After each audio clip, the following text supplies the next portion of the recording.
Hello everyone, and welcome back down here to the Gamer's Den with me, your host, Jordan, your master of lore and storyteller extraordinaire, who is in need of a direly bad haircut. No, I am in dire need of a haircut. This is bad. That's what I meant to say. Anyways, I had some other ideas lined up previously for the next DM guide, but Puffin Forest recently released or re-released a video regarding rules lawyering, and I felt compelled to jump in and talk about that a little bit. And for the most part, I'll put the link down to his video down below. It's an absolutely wonderful channel. Love the stories. It's a great time. If you're a gamer, if you love tabletop RPGs, go over, check out a few of his videos. Absolutely fantastic. But rules lawyering will be specifically down in the description below there. I wanted to talk about it because it's something that every player, every DM, MC, storyteller, whatever you call yourselves, has experienced at some point. Rules lawyers just breaking things down in a... no, very few people I've met like rules lawyers, and I think there's a distinction there to be had with what Puffin Forest is describing versus what I think a lot of people have experienced. He starts off saying he doesn't mind rules lawyering in general, as he views it as, people that understand the rules, how the game's supposed to function, the different mechanics. They can help each other with remembering everything, especially for a DM, because DMs, we have to have a much larger, broader, general knowledge of how the rules and mechanics are supposed to function together. But that's a lot to remember at any given time, especially when you take a look at the number of bestiaries out there, the different game systems. There's a lot to remember that can get mixed up and confused, and having the players help out with that, even if it's just in regards to their own characters, can be massively helpful and lift a huge weight off of the DM. There's nothing wrong with that, and if that's how you define rules lawyering, or part of how you define it, then that's fine. But I don't think that's rules lawyering. I think that's just playing and understanding and enjoying the game. Rules lawyering for me is the part that he describes as a negative. That's what I've always viewed it as. That's how I've always understood it. And that's when somebody is using the rules in the system for their own benefit and then trying to shut others down, be that the DM, other players. If somebody is just using the rules specifically for their own benefit and enjoyment and just slowing down the game because they don't like something or they don't like how something's shaken out, well, that's rules lawyering to me, and that's the problem. That's a massive problem for me, and I've gotten better at just flat out telling people no in the last several years. I mean, you have to. Otherwise it never stops. And really, if it means somebody ends up leaving the table, then they probably weren't going to be a good fit there to begin with. If their concern is maximizing their own fun and not contributing to the overall group fun, I mean, you do have to bring your own certain amount of fun and personality to the table, absolutely. But it's a group game. There's not really a win state. I mean, maybe depending on the group you're with, there might be. But point being, that person probably wasn't going to be a good fit for the group if they're concerned about min-maxing and just using all the rules jargon to maximize their own enjoyment over the enjoyment of others. That's never been a good fit for me, and certainly I don't tolerate it in my own groups anymore. Maybe that comes off as a bit heavy-handed and dickish, but most of the players that I've been gaming with since high school in one form or another. And I'm very lucky in that regards, but it also means I've had a slightly more limited pool of players to play with, unfortunately. Live out in rural western Montana. There's not as big a population base, and there's not quite as many people interested in tabletop gaming. I'm certainly in an area where there are more nerds and geeks, and certainly there's a wider pool. But even then, now that I'm an adult with family, work, school now too, and of course running this channel, my time for gaming is a bit more limited. And so the two groups that I have kind of maxes things out a little bit. And they're people that I've, for the most part, gamed with before, or they're friends or family of people that I've gamed with before, and thus are more likely to gel and mesh with the group. And most everybody has a fairly implicit understanding that it's a game. We're all here to have fun. We're all here to laugh, have a good time, or engage with a really good story. Nobody really wants to bog or slow that down, although enough sidebarring and side chats happens that things kind of get bogged down anyways. References can happen nonstop. I'm sure plenty of you know this. It's an issue that I myself can be bad about and have been trying to work on. But when you throw in rules lawyering on top of that, somebody who's willing to stop the game and break something down because something they happened that they didn't like and had things shake out a way they didn't enjoy, that's a problem. That's something I have a massive problem with. And just as an example of this very thing, years ago, back in high school, with the same group of friends, some of the same group of friends that I've been gaming with for a while now, we're playing D20 Modern. It's an Urban Arcana setting. A lot of fun, a lot of laughs, but I'm just now starting to figure out how to put together a more interesting story and kind of tinkering with things a little bit to throw something unexpected at the players and finding where I might have just a little bit of wiggle room. I'm still leaving most of the rules intact, but I'm playing with certain things. I'm playing with the wording and certain spells. In particular because my friend, who has featured in a number of different stories, and I'll just tell you his name now, no sense beating around the bush. Everybody that knows me and has gamed with me knows who I'm talking about. The guy's name is Matt. I love the guy to death, but my goodness, not the greatest storyteller, DM. He's the one that featured in that story regarding that gray, endless expanse with no real descriptive features in this Kung Fu martial arts mastery campaign, where we're tracking down the thieves who stole the monastery's secret idol. And, by the way, what does that look like? What? What's that look like? The sacred idol, the thing that's literally seared into our chest, that's emblazoned on all the doors, on the windows, on the tapestries hanging down, the pennants, the banners. Oh, well, I didn't really figure that out yet. You didn't figure out the MacGuffin that we're trying to track down?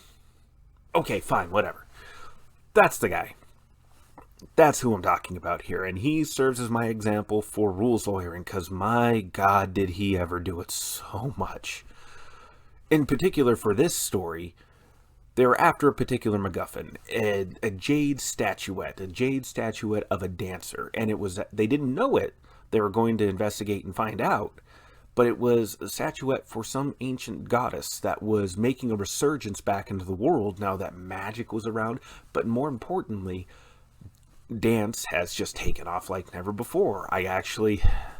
Much as I hate reality TV, So You Think You Can Dance and all these other shows out there, it seemed like a good inspiration. This is a goddess of dance and celebration, and here's this event that's televised nationally and getting more people interested in dancing and dancing at different varieties. Seemed like an opportunity for her to make a resurgence, and it's not a particularly violent god. As like I said, I was coming out with new and different story ideas, or trying to. And so they managed to track to the facility where this object is supposed to be located. And my friend Matt uses his mage and goes, all right, oh, by the way, it's a drow vampire mage. Anyways, he goes, I'm going to use locate object. That's going to make this real simple. And I thought, haha, I'm prepared for this. So you cast the spell, you successfully cast it, and your senses just span out over the building. And it succeeds. But you feel the spell ping and resonate in 3 different locations. And his face just kind of screwed up for a moment. And I thought it was like confusion. And it was. but it was confusion and disgust, and I didn't realize that at the time. It was disgust, rage, anger, annoyance. And I moved on from it really quickly because the other players wanted to chime in because they're like, "Ooh, that's interesting. Well, let's start investigating. I'm going to try to distract the guard while he slips in around and chokes the guard out and accesses their security network, and we see if we can't figure out where these locations are based off of his senses on, the directions, and see if we can't find where the item's stored." They were playing into it almost exactly how I wanted them to. It was a creative idea there, using the place's security. They had some other things going on that I didn't consider, but I was going to let them roll with because, well, I was rolling with stuff that they hadn't considered. All of a sudden, the game has stopped as Matt slaps the rulebook down on the table, open to the page for the locate object spell, and goes, "You can't do that." What? You can't do that. This says right here, it locates the object without fail. And he just stops the game for this whole thing, and he just lights into me for a solid 3 minutes about how I'm being unfair, I'm cheating, he should know exactly where it is, this discerns the differences between fakes and all of that, because he assumes that I'm just he's detecting fake objects. And I actually got mad at him, in spite of myself, in spite of especially my high school self, where I was very non-confrontational, still sort of am. But I go, "Matt, will you calm down for 5 minutes? Five seconds even. It's a game. And not only that, you're not detecting fakes. Just investigate and see where things go." And, just turned into a whole thing. He actually left the table. And, we kind of like, well, I mean, I just went, well, the mage is going to guard the entrance and just kind of keep is using disguise self and is going to take the place of the security guard, so anybody else coming in or out doesn't realize something's up as the rest of you go off to investigate. But that right there, that was rules lawyering, and it was rules lawyering in a way that just completely derailed the game and caused, an 18-year-old an 18-year-old person to just throw a fit like a toddler and take his toys and leave. Absolutely annoying and terrible, and I just don't have any patience for that anymore. I will try to extend some patience. I definitely will, and I'll provide players an opportunity. The thing for me is that I allow them to do things that are unexpected. I expect them to let me do the same. And, if they want to do something that I find a bit dubious or suspicious, or, something that's like, how would that even work? I tell them this. Explain to me how it works. Just sell me on it. Sell me on what you're doing. I'm not trying to say no, but I'm trying to be like, because I'm all for interesting and awesome ideas. Like Puffin Forest gives an example of, every player wants to jump into the air 3 stories and punch the dragon 3 times in the balls or whatever before landing. But then the instant another enemy wants to jump down at them and do a similar thing, they go, it's a hallway. It's a narrow hallway. It's like, yeah, that kind of is an example. But I do think as a DM, though, you should be taking the layout and the area into account and consideration. And that's something I try to do to maintain that level of consistency when we do things that aren't necessarily in the rules. It's like, if they don't have the room to jump, then I've got to explain how they can leap down a low corridor 50 feet down to the player. And, I'll come up with some kind of an example. They use the jump spell. They have powerful hind legs. They have the legs that bend backwards and let them have that greater leaping ability and let them leap further forwards rather than higher, and et cetera, something. There's some explanation for why this happens in accordance to a way that doesn't normally mesh with the rules or match with the physics, what would be typical physics overall. Something. But I do expect the players to allow me to do some of that stuff from time to time, especially if they're getting to. And really, I want the players to sell me on things as well. You know, paint at the very least, if not explain to me how it works, explain to me what it looks like. Make it sound awesome, because if you make it awesome, I will let you attempt it. You're not guaranteed to succeed, but I will give you a shot. I will give you an honest shot if you can just paint a really cool picture and give me a really good scene to work with. I mean, it may not always result in the instant death of whatever they're going after, and it may in fact result in their own deaths, but you know what? We're all here to have fun, and if they can do something awesome, then by God, I'm going to let them do it. And more often than not, they're usually using powers in an interesting way, or using them in an effective manner. Like, witches, for example, a relatively recent friend of mine who I just absolutely love now. You may have also seen him commenting now and then, particularly in the Witches Guide videos. He's running a goblin witch named Squinks. Now, rules as written, goblins don't really have a high intelligence score, but we worked some things around a little bit, especially since for this high fantasy steampunk setting that I'm running, I'm changing some of the tropes and moving some of the race typicalities and tropes around a bit. We moved it around to where he actually had a tribe of relatively intelligent goblins. Like, think something similar to the vein of the World of Warcraft goblins, how they're incredible engineers, so absolutely brilliant and cunning minds. We went for the more cunning mind route, but we gave him penalties elsewhere. On top of that, the slew of abilities that witches get, he's just used them incredibly effectively, and in situations where he just maximized their effectiveness. And there's really no way that I can say no to that. But he also had a brilliant idea at one point. He and another player, they were going through a setting, which I will talk about another time. Well, a scenario, pocket dimension, where there were ink monsters after them, and those of you who have played this particular game probably already know what I had adapted, but they had this vial of this ink called the Ink of Creation, and it allowed them to create certain scenarios. In particular, the big bad for the area had grappled the party's ranger. Actually, he's one of the combination classes. Anyways, we'll just go with ranger for now. It grappled the ranger, and he was drowning and suffocating in ink. And he was trying to slap at it with his great sword. It wasn't doing enough damage. He needed a magic weapon, and it's not a magic weapon. So he was kind of looking a little bit screwed. But they got this idea. It's like, wait, we have script paper. We have papers used for the script here. We have Ink of Creation. Let's write a story.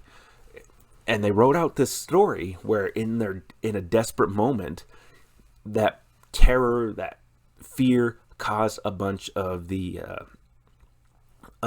blotting sand, basically think like sand or kitty litter, very porous material used to soak up ink that might have spilled, or droplets on paper, way of keeping ink from just spreading and mashing and causing papers to stick together. It absorbs it and dries it out. Had gotten on the sword and had been getting driven into this monster who is made of this Ink of Creation, and it turned his sword into a sword of desiccation. Basically, think it has a bane, almost a bane-like, or actually think of it more like a holy weapon striking an evil creature, or evil weapon striking a holy creature. Dealt an extra 2d6 points of damage to creatures with a high liquid base to them, in particular ink monsters in this case. So now it is a +1 sword of desiccation. It looks like a long, slender, double-edged butcher's knife with a hook over the part of the blade hooking over one side of the handle and looping up on the other side to function as its crossguard.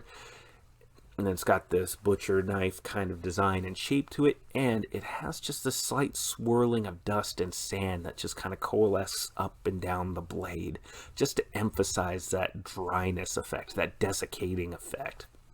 And so, when he started striking the big bad, it actually managed to hurt it. He couldn't do his full strength damage on it, but I let him add in extra damage on top of what he could do with just the base greatsword damage. And it caused the creature to recoil in pain and terror as it realized that now there's something here that can hurt it, and genuinely hurt it, and it had to run, it had to flee. And it was just a great scene. And it's not something that's specifically their rules as written, but it was something that the players had let me do that wasn't necessarily rules as written, that I had adapted and done as homebrew.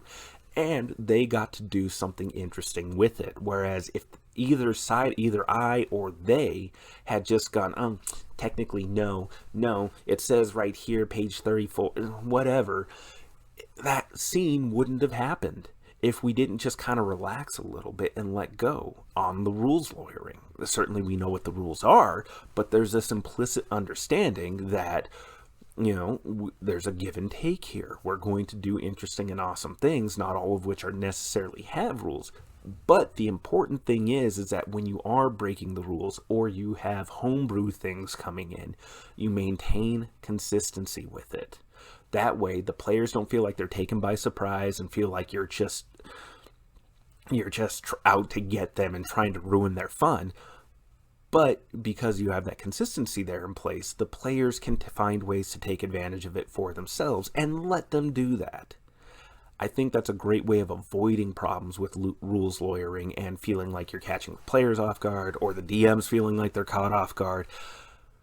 I think that's probably the best way to go about it. And if you do have players that are just rules lawyering, trying to maximize their own fun, ruin the game for others, anything like that, tell them no.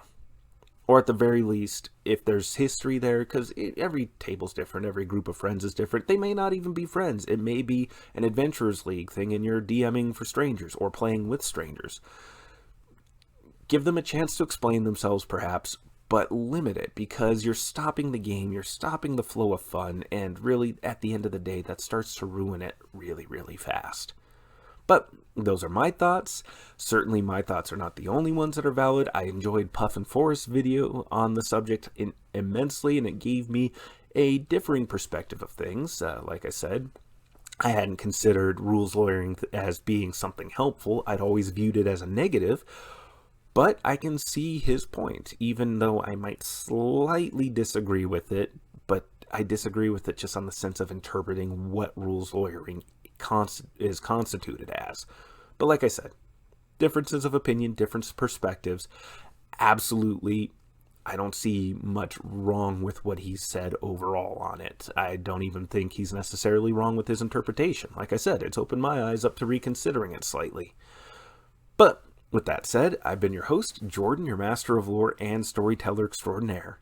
Thank you all so much for joining me here today. And by the way, I have some other videos here that you've probably seen crop up now.